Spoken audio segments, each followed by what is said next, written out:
अस्सलाम वालेकुम, मैं हूँ हुरैन फातिमा और आप देख रहे हैं हिमायती न्यूज़ HD चैनल। नजर डालते हैं आज की अहम खबरों पर। रोजनामा हिमायती न्यूज़ मलेशिया कोलालमपुर से खुसूसी रिपोर्ट। सैयद अमजद अली शाह, यौम बदर हक व बातिल के दरमियान पहली अजीम जंग, मुसलमानों के लिए सब्र व ईमान का पैगाम। मलेशिया कोलालमपुर मारूफ समाजी और मजहबी शख्सियत MS अजहर कुरैशी ने मलेशिया कोलालमपुर प्रेस से गुफ्तगू करते हुए रोजनामा हिमायती न्यूज़ को खुसूसी इंटरव्यू में कहा कि यौम बदर इस्लामी तारीख का एक अजीम और फैसला कुन दिन है जिसने हक व बातिल के दरमियान वाज़ेह फर्क कर दिया। उन्होंने कहा कि जंग बदर 17 रमजान मुबारक 2 हिजरी को पेश आई, जब मदीना मुनव्वरा के मुसलमानों की एक मुख्तसर जमात ने अल्लाह ताला पर कामिल ईमान और यकीन के साथ इस दुश्मन के बड़े लश्कर का मुकाबला किया। इस तारीखी मार्के में मुसलमानों की तादाद तकरीबन 313 थी, जबकि कुफार मक्का की तादाद तकरीबन 1000 के करीब थी। इसके बावजूद अल्लाह ताला की मदद से मुसलमानों को अजीम फतह नसीब हुई। MS अजहर कुरैशी ने कहा कि रमजान मुबारक का मुकद्दस महीना सब्र, कुर्बानी और अल्लाह पर तवक्कल का दर्स देता है और जंग बदर इसी अजीम महीने में पेश आकर इस बात की याद दिलाती है कि ईमान, इत्तेहाद और इस्तिकामत के जरिए बड़ी से बड़ी मुश्किलात पर काबू पाया जा सकता है। उन्होंने मजीद कहा कि यौम बदर हमें ये पैगाम देता है कि अगर मुसलमान इखलास और इत्तेहाद के साथ अल्लाह पर भरोसा तो कामयाबी उनका मुकद्दर बन जाती है। आज के दौर में भी मुसलमानों की इसी जज्बे, इत्तेहाद और क़ुव्वत की जरूरत है। आखिर में उन्होंने कहा कि यौम बदर सिर्फ एक तारीखी वाक़या नहीं बल्कि मुसलमानों के लिए हिम्मत, सब्र और कुर्बानी की जिंदा मिसाल है जिससे हमें अपनी जिंदगियों में रहनुमाई हासिल करनी चाहिए। रिपोर्ट रोजनामा हिमायती न्यूज़ मलेशिया कोलालमपुर प्रेस से खुसूसी औज़ु बिल्लाहि मिनश्शैतानिर्रजीम, बिस्मिल्लाहिर्रहमानिर्रहीम व रफ़अना लका ज़िक्रक, सदक़ल्लाहुल अज़ीम। नाज़रीन, मैं आपका मेज़बान MS अज़हर कुरैशी और आज मौजूद हूँ आपके साथ आपके चैनल के ऊपर। और बड़ी खुशी की बात हमारे लिए ये है कि आज रमज़ानुल मुबारक की 17 तारीख है, 17 रमज़ान, फ़तेह मक्का, यौम बदर। मुसलमानों को जो फतह मिली उसके बाद मुसलमानों का उरूज शुरू हो गया। तो ये दिन हमारे लिए बड़ी अज़मत वाला दिन है और कुफार और यहूद और नसारा के लिए ये बड़ी हजीमत वाला दिन है, क्योंकि उस वक्त कुफार 1000 से भी ज्यादा तादाद में मौजूद थे और उनके पास सामान जंग बड़ी वाफिर मिकदार में मौजूद था, जबकि मुसलमानों की तादाद सिर्फ 313 थी। 2 घोड़े और चंद ऊंट, उसके बाद थोड़ा बहुत मामूली सा जंग का सामान। लेकिन क़यादत किसकी थी? क़यादत सय्यदुल मुरसलीन खातमुन नबीय्यीन मोहम्मद मुस्तफ़ा सल्लल्लाहु तआला अलैहि वसल्लम, अल्लाह के हबीब की थी। अल्लाह की नुसरत आई और फरिश्ते मैदान में उतरे और मुसलमानों को फतह से हमकिनार कराया। आज अगर हम देखें 1500 साल के बाद तकरीबन जो है मुसलमानों का उरूज भी है, लेकिन इसके बावजूद मुसलमान जो है जगह जगह कुफार और यहूद और नसारा के हाथों मारे जा रहे हैं। यकीन वो नहीं रहा जो उस वक्त के मुसलमानों का था, अमल वो नहीं रहे जो उस वक्त के मुसलमानों को थे।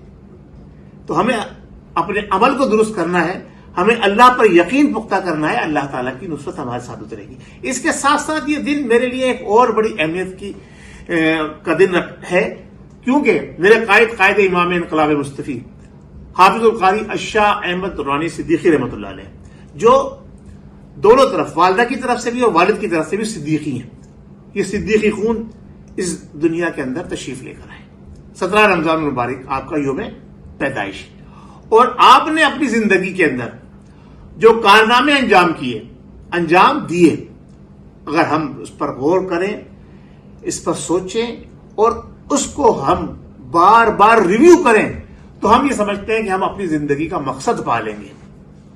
आपने कभी भी जालिम के आगे सर नहीं झुकाया, आपने हमेशा मजलूम के साथ खड़े होकर उसकी दाद रसी की। दुनिया भर के अंदर प्यार और मोहब्बत और इखलास के साथ इस्लाम की तजवीज के लिए दौरे किए, इस्लाम को फैलाने में अहम किरदार अदा किया। यही आपके वालिद का किरदार था और वो सफीर इस्लाम के नाम से जाने जाते हैं। और अल्हम्दुलिल्लाह ہم نے اب سفیر اسلام اخبار نکال دیا ہے اور اب ہم کوشش کر رہے ہیں کہ قائد ملت اسلامیہ حافظ القاری شاہ احمد درانی کی تمام مکتوب جو انہوں نے مختلف طریقوں سے عوام کے سامنے پیش کیے، ان کی تمام تقاریر وغیرہ ایک جگہ مجتمع کریں اور ان کو عوام کی رہنمائی کے لیے اور موجودہ دور کے حکمرانوں کی رہنمائی کے لیے ہم ان کو نشر کریں۔ آج کا یہ دن بڑی اہمیت کا حامل ہے ہر لحاظ سے، کیونکہ اس وقت دنیا پھر ایک بار دو حصوں میں بٹنے کے لیے تیار کھڑی ہے، ایک طرف نان مسلم یہود و نصارہ، دوسری طرف ہم مسلمان۔ اب جبکہ آج 2 ارب سے زیادہ مسلمان ہیں اور ان کے مقابلے میں 7 ارب کے قریب جو ہے وہ یہود و نصارہ اور دیگر مذاہب کے لوگ ہیں۔ ہمارا مقابلہ بڑے کانٹے کا ہے، لیکن اگر ہم ثابت قدمی میں کامیاب رہے، ضرورت اس وقت پھر اس بات کی ہے کہ ہم پھر سے اسی انداز کے اندر، اسی طریقے سے ثابت قدمی کے ساتھ، اللہ پر پورا یقین کے ساتھ میدان عمل میں اتریں، اور ہمارا ایک ہی نعرہ ہونا چاہیے۔ یہاں یہ بات میں اگر نہیں کہوں گا تو میں اپنے وطن سے محبت کا اظہار جو کرتا ہوں وہ بات پوری نہیں ہوگی کہ لے کے رہیں گے پاکستان، بٹ کے رہے گا ہندوستان۔ پاکستان کا مطلب کیا؟ لا الہ الا اللہ۔ 1947 رمضان مبارک کا مہینہ، مبارک مہینہ۔ آج 1447 ہے ہجری، وہ عیسوی تھی۔ آج بھی ہم اگر اسی نعرے کو اپنائیں کہ لا الہ الا اللہ محمد الرسول اللہ کے پرچم تلے ہم سارے اکٹھے اور جمع ہو جائیں، اور اسی یقین کے ساتھ جو 1500 سال پہلے تقریباً مسلمان اکٹھے ہوئے تھے اور پھر 1947 میں اکٹھے ہوئے تھے، ایک آزاد ریاست پاکستان کی صورت میں ملی، اور آج پھر ہم اکٹھے ہو جائیں تو ہمیں ایک بہترین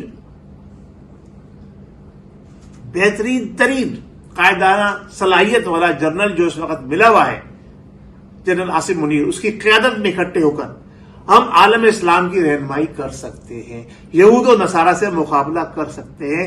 آج ہمارے پاس ریسورسز بھی بہت زیادہ ہیں الحمدللہ، ان کے مقابلے میں تو بہت کم ہے، لیکن جب ہمارا یقین ہوگا، اللہ کی نصرت ہمارے ساتھ اترے گی، تو انشاءاللہ تعالی ہم پھر کامیابی اور کامرانی سے ہمکنار ہوں گے۔ لیکن ہمیں سمجھنا اس بات کا ہے کہ ہمارے بزرگ اولیاء اللہ جو فرما گئے، ہم ان کے احکامات کی پیروی کریں۔ یقین محکم، محبت فاتح عالم، جہاد زندگانی میں ہے مردوں کی شمشیریں۔ اگر ہم اس پر عمل کریں تو اب اقبال یہاں یہ کہہ گیا، نہ ہونا امید اقبال اپنی کشت ویرا سے، ذرا نم ہو یہ مٹی بڑی زرخیز ساقی۔ تو اگر ہم تھوڑی سی جدوجہد کر لیں، تھوڑی سی کوشش کر لیں، تھوڑی سی محنت کر لیں، فرقہ وارانیت، عصبیت، اور خاص طور سے جو نبی کریم صلی اللہ تعالی وسلم اپنے خطبے حجۃ الوداع میں فرما گئے، نہ کوئی آج سے اجمی ہے، نہ کوئی عربی ہے، نہ کوئی گورا ہے، نہ کوئی کالا ہے، اگر فوقیت ہے کسی کو تو وہ تقوی اور پرہیزگاری پر ہے۔ تو تقوی اور پرہیزگاری کو اپنائیں اور متحد ہو کر ایک قوم بن کر، مسلم قوم بن کر لا الہ الا اللہ کے پرچم تلے آ جائیں انشاءاللہ تبارک و تعالی۔ جیسا کہ میں نے پہلے بھی کئی مرتبہ فرمایا اور میرے قائد بھی فرما کے گئے کہ 2030 تک پاکستان اسلامی دنیا کی قیادت سنبھالے گا، اور پاکستان کے ساتھ ساتھ دیگر تمام اسلامی ممالک بھی اس کے ساتھ شامل ہوں گے۔ بہت شکریہ۔ السلام علیکم ورحمۃ اللہ وبرکاتہ۔ میں تمام مریدین اور معتقدین امام انقلاب شاہ احمد درانی کو مبارکباد پیش کرتا ہوں کہ انہوں نے دنیا بھر میں ان کا یوم ولادت منایا، اسی طرح سے جس طرح سے آقا دو عالم صلی اللہ علیہ وسلم کے چاہنے والے آج یوم بدر بنا رہے ہیں۔ پاکستان زندہ باد، پاک فوج زندہ باد۔ مزید اپڈیٹس کے لیے دیکھتے رہیں حمایتی نیوز HD چینل۔